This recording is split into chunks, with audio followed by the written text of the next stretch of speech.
Welcome everyone, Simon here from the Whales of Wall Street. We've got an update video here from XRP and Ripple, and we're just going to cover a few topics before we dive into the chart. If you haven't watched it yet, go and check out our video from about a week ago. Can't believe it's a week ago, that's mental. Digital Pound Foundation announcement from UK CBDC platforms. There's a foundation built up of a multitude of crypto and blockchain projects. XRP being Ripple, of course, AVAX for Avalanche, Electronium, and you've got QNT as well there for Quant.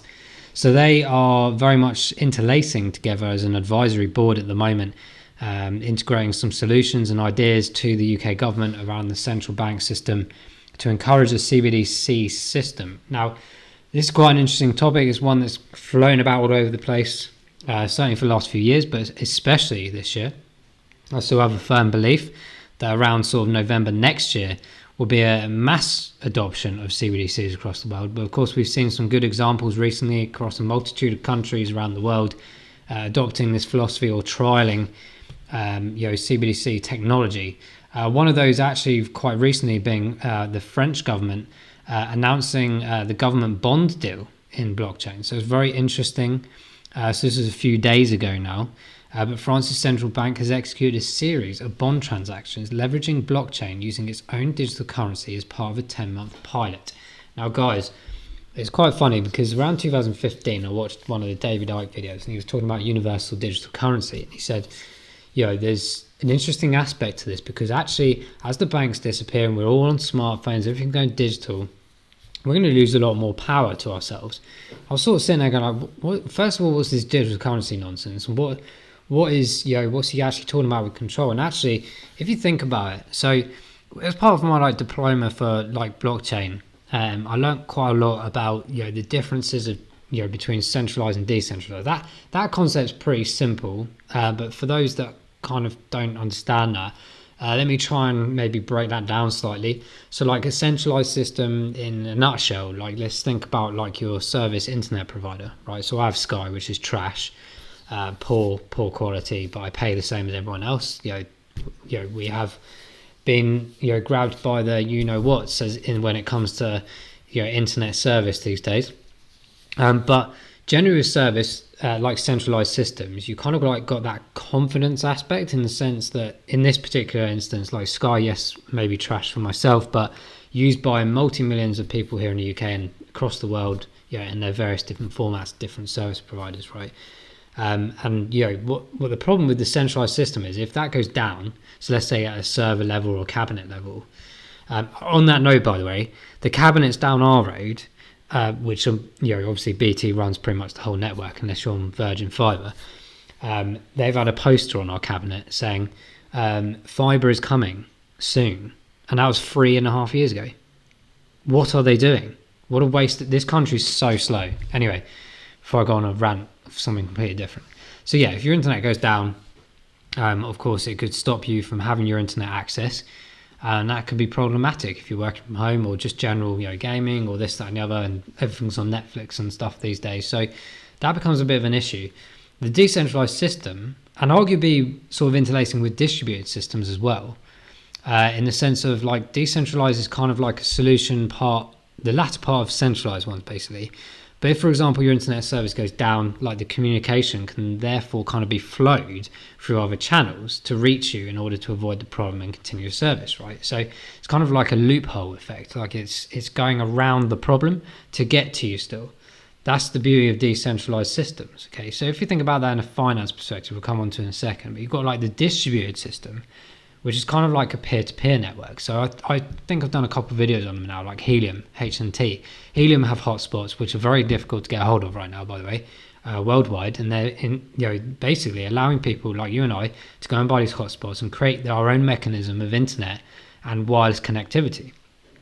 And that's oddly enough, actually, I kind of clicked this in my head. So David Icke was actually talking about the way that the smart grid will work, and we'll have smart meters in our homes, and there will be boosters every 100 yards for 5G and stuff to work, and also hotspots. I've never really clocked onto that, what he meant by that, but here we are, 2021, and all these things are here, and everyone called them balloon tech, but there we go.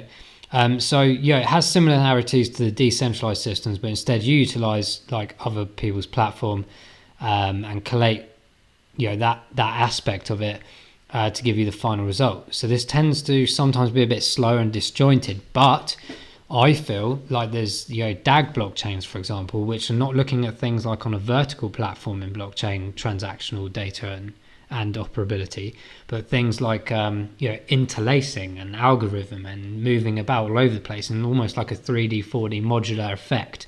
It's hard to kind of explain that unless I was able to show you, and we're doing a DAG video launching next week anyway. So the centralized aspect, in a way, is like you have confidence. Let's put that into a finance perspective now. So you have arguably, I don't like banks at all, but you have arguably got that mental mindset that the bank is well known. It has regulatory clearance. It has the infrastructure in place to help you with fraudulent activity, and your money's been stolen, or this, that, and the other, and you can be covered to an extent. But they also have really bad things like loans and interest rates, and arguably printing money out of thin air, increasing our inflation, and problematic in the economy, of course. A loaf of bread, as they say, 100 years ago was like 5 cents worth, and then now it's like $2 worth.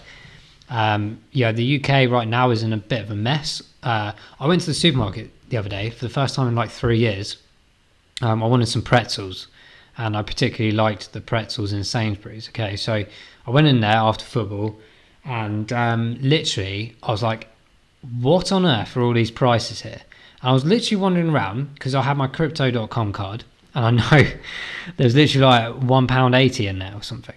I was like, okay, I'm going to go and get my snack pretzel. I picked up my pretzels, and I was looking around. I was going, right, so actually, if I wanted any other snack today, for whatever that reason was, or whatever snack it was, everything was like well over £2. I was like, I'm pretty sure when I was last in here, everything was like £1 or like just under £1, or there was offers. It's gone non-existent. It's crazy. So this whole centralized system has some really interesting, relatively good aspects on it, but also some really bad ones and elements of control. You don't have the control of this mechanism. You have control of the ability to decide whether they should or shouldn't print money, the control of inflation, interest rates, all of these kind of things, right? So decentralization brings that story to the forte of like you having more power in your hands. Because if, for example, you've got a DeFi wallet, or you suddenly get your salary paid into these kind of aspects, you then have control and power and mechanism to be able to use tokenomics or reward systems, staking, this, that, and the other, to influence what happens within your financial situation in the crypto space. Of course, hopefully abiding by regulation and tax implications as and when required. Of course, that's very important. But you've kind of got a lot of element of that control back, and you've got a trust mechanism in blockchain in general.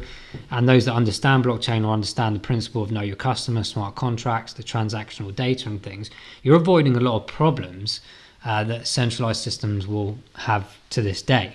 Now, don't get me wrong, CBDCs will operate a lot of the blockchain technology and aspects to it. But when you're looking at things like potential social scoring, biometric payments, human sensors within ourselves, this isn't sci-fi anymore. These are patents going through. We talk about this a lot on various different videos. These things are coming, and if not in development already. And there will come a point where arguably you will be on a behavioral system, controlled system, in the sense that if you don't behave in a certain way, or you don't do this, you don't do that, you might have your finances blocked, or you won't be allowed to travel, you won't be allowed to this.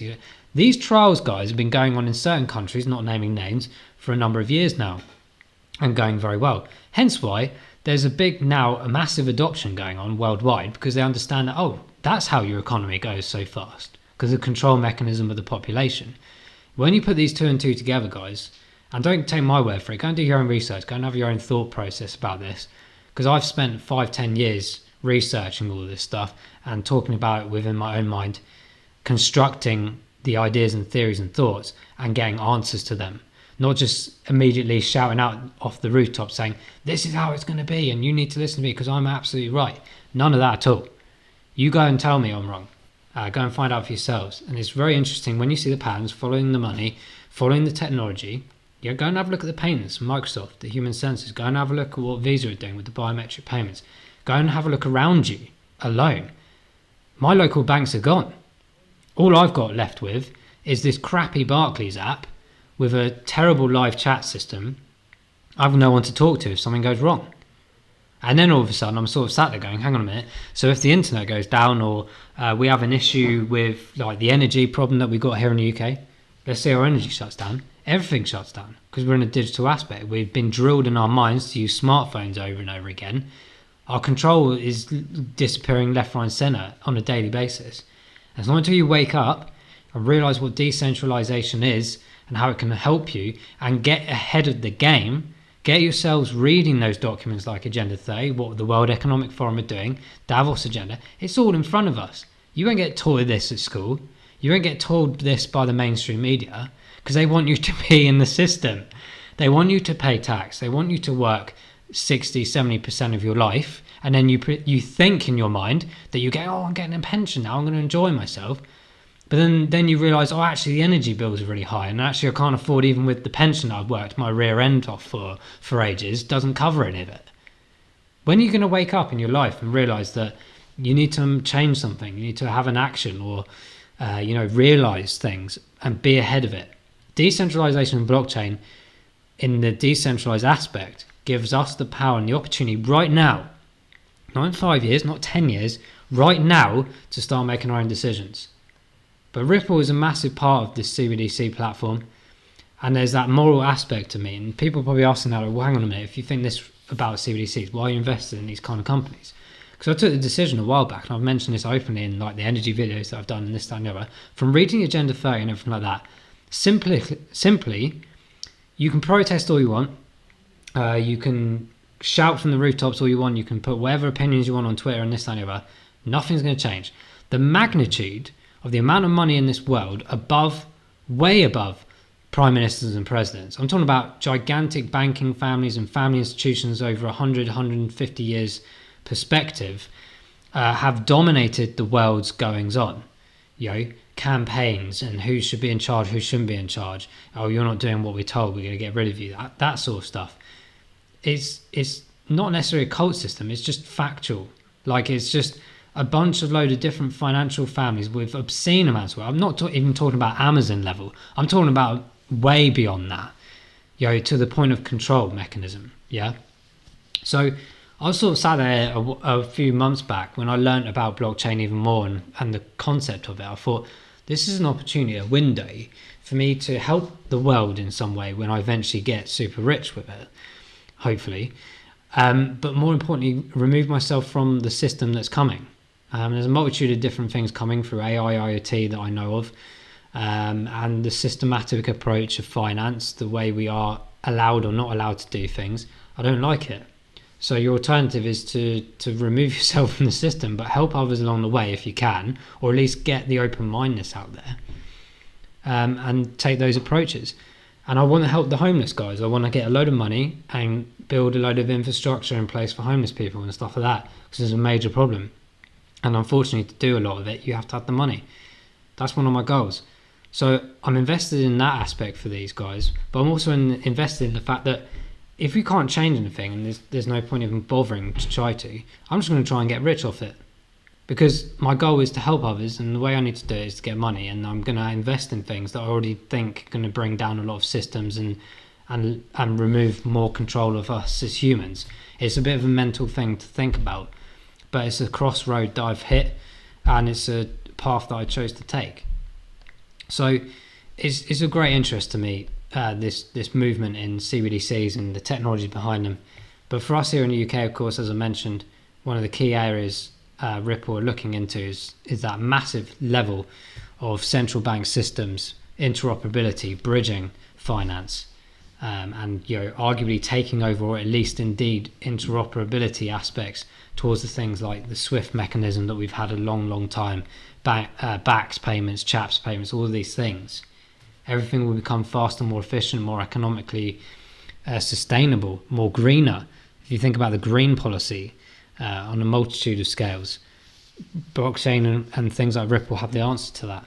So just have a think, guys. Have a think about all these different thought processes. But hopefully you're still with us, and we haven't bored you to death. I just thought it'd be a bit interesting to talk about my views on that. And open up the discussions in the comments. What do you think about CBDCs? What do you think about centralized versus decentralized? Do you think that the things you are invested in are really decentralized, which is what blockchain was originally about? Or do you think it's a bit of a mix and you have to have a mix? Do you think that you can't just go one way or another? It has to be blended into society. And I just very much doubt that the big powers that be will not just stand to the side. They have a lot of not only assets but control to be giving away here. So guys, let us know. I'm really interested to hear your thoughts and opinions on anything and everything, good or bad, in opposition of what I've said, in relation to agreement with what I said. I don't care, because I love opinion and I love to sit on the fence and listen to each side. That's what life should be about. Learning and trying to make decisions based on that as an individual. Let's jump into the chart, guys. Smash that like button if you're enjoying the content, and make sure you subscribe to the channel if you've not done so already. And if you are new to the channel, welcome aboard. Hopefully you enjoy all the content, whether you're listening or viewing across our board. So thanks very much for joining us for this video, guys. Let's jump into the chart. So a couple of interesting moves in the last week since the last sort of Ripple kind of information video that we put out. We're currently floating around this macro support level here. I'm just going to zoom in so you can see that. So what I tend to do, guys, is I tend to have like a longer term one to sort of emphasize where we are in general consensus of the chart, but also doing like macro ones as well as the best as I can to just indicate really short term targets. Okay, when I mean short term, I mean like a few days or certainly within a week or so, to really gauge where we are with everything. So you can kind of see the overlap here. So you've got like this green down here, you've got the slightly darker green, and then what I would say is like a blue color. And then we've got these levels here, okay? So the green, the darker green, and the blue. So what we're looking at here, guys, right now is this kind of support mechanism around $1.08, which is what we're recording at right now. So indicator-wise, we're 5% down on the week. It's kind of understandable, especially with yesterday's movement. 8% up on the month, 78% up on the 3 months, which is quite amazing. And year to date, 393% up. And I think that's quite staggering, guys, considering XRP is still in a lawsuit. But have you noticed I didn't mention the lawsuit once, because I think there's about 1 million videos about that already. Don't think we need to talk about it. It will conclude when it concludes. The price on the chart is, it is what it is. Ripple are still doing their business, guys, so don't worry about that. I'm not fussed. I'm here for XRP for the long run. I'll happily not even bother trading this for years. I will sit there on a 5-10 year. It's almost like almost a guaranteed pension, isn't it? But early retirement, I call it. Hopefully I don't carry on working for the rest of my life. Make a difference to the world instead. So we're floating around this area. We've had a few rejections at this level in terms of going down a bit further, okay? So it's quite interesting to see that there's clearly a load of investment flowing in, irrespective of the fact that we're in a bit of a bearish mode right here. The influence is coming up. It keeps pushing us back up to this level. So it's kind of almost on an indicator that we've more or less psychologically really kind of moved away from that $1 or certainly that $104 mark, because that's kind of like these areas that we were seeing, perhaps back here around the beginning of October. And if you look historically, there's a nice sort of, penetration areas around here of resistance and support. So it has really been tested quite a number of times, in my opinion. But there's a couple of other things to mention here. So if I just zoom in here on the MACD, just in this middle section, hopefully you can see that, okay? So we're in the bearish momentum here, as you can see on the chart. And this is slightly widening a bit more. Okay, so we've had this great intake of purchasing, and we're now sort of seeing an influx, a very small amount, albeit. And I would like to stress that at this point in time, not saying that this is going to be forever, but at this point in time right now, the volumes of selling are actually quite low. Okay, so it's been enough to switch the MACD over, but as of today, it's not like matching these, for example, quite big volumes here where we saw 1.2 billion, mental. So today, the volumes are a lot less than that in the negative direction. That doesn't mean that people aren't still putting in. You can clearly see there's a bit of a battle going on here, because we've had this massive wick up here, and the candle was protruded back downwards. So it's really interesting to see this, and I think the next 2-3 days are going to be really much about this 108 mark and really trying to sustain that. And I think if we can wave this storm, we can certainly weather this storm. What on earth is wave this storm? Weather this storm. We can start trying to push ourselves back up to test this sort of $1.10 mark and get some traction up here. But it seems like, as I said, we're kind of confirming this $1 and 104 mark, trying to tick it off completely, and now we're focusing on this area. So if you remember in the previous video we drew these kind of like two orange lines, which were significant, interesting areas for me personally in historic data, and we're very much in the last week or so floating around this kind of area. So it's good to see that emphasis is occurring. Now if I just zoom out here, we put this channel funnel in. So we've got quite a way to go, guys, to get back to this 160 area, to pretty much the middle of arguably the trend line in anticipation of where we were trying to achieve to be a realistic price. We're on the lower end of the spectrum right now. The RSI, let me zoom that out because I think you guys can't quite see that. And now we've got the boat in the way, so I'm gonna have to move it across there so you can see what I'm talking about. So you've got this marker here. We're very much in limbo mode, guys. So what I mean by that is we're on the 50 mark of RSI. So there's very much this opportunity right now where we could literally go up or down. And I know it sounds a bit cliche, but that is literally how it is. It's not like we're stuck at like 35, 40 and we can go, right, well, the limitation is a lot lower of going any lower. There's more of a high likely chance of moving upwards, okay? So we've got to bear that in mind. So if you're looking to try and invest or accumulate XRP, some people may not care about any of this and they're just jumping in as and when, but it's my thought process that I tend personally to be waiting for these lower regions, like you see around the sort of 20th of September where we had the RSIs. What was that down at? That was like 33, 34, which is extremely low. And then from that 14-day process, if you think about it, towards the beginning of October, that rose up to about 50, 60, and we had a bit of a slight high of RSI around 60 mark, 14 to 18 days later. So it's a good indicator in that aspect that if you were profit taking, you've done a good job. So there's things to consider here. We haven't finished the closing elements of today. It could well stay as a green candle, and that would give very good confidence over the next 2 days. If we stay red and we dip under this 108, that's where I think it might spell a tiny bit of trouble in the aspect of potentially dropping us down a bit to retest these areas down here at 106 mark. So if I'm looking to try and maybe accumulate and save a couple of cents here and there, I would definitely be looking at that sort of area again, just as a quick sort of tip off, and maybe just under that 105 mark. So I'm just going to drop that in there. But like I said, I'm not really fussed about that with XRP. I'm just buying as and when I can in dips. This is a good opportunity, in my opinion, not financial advice, to be getting some. I feel like XRP is just going to be an absolute giant in the future. Let us know let us know in the comments below what you think the price will be end of year. Let us know what you think it will be by 2025 and what you think it will be by 2030. Because bear in mind, 2030 is in allegiance with a lot of other agendas, and the finance industry is going to change so much over these years. I think XRP, when this launches, guys, like with Stellar and stuff like that, in CBDCs and institutional level, can you imagine like everyone's faces when you've already got these bags of XRP and no one's ever heard of blockchain or anything like that, and all of a sudden they're really excited about it in 5 years' time because the whole world's changed to it? Can you imagine the influx of volume and what it would do to the prices?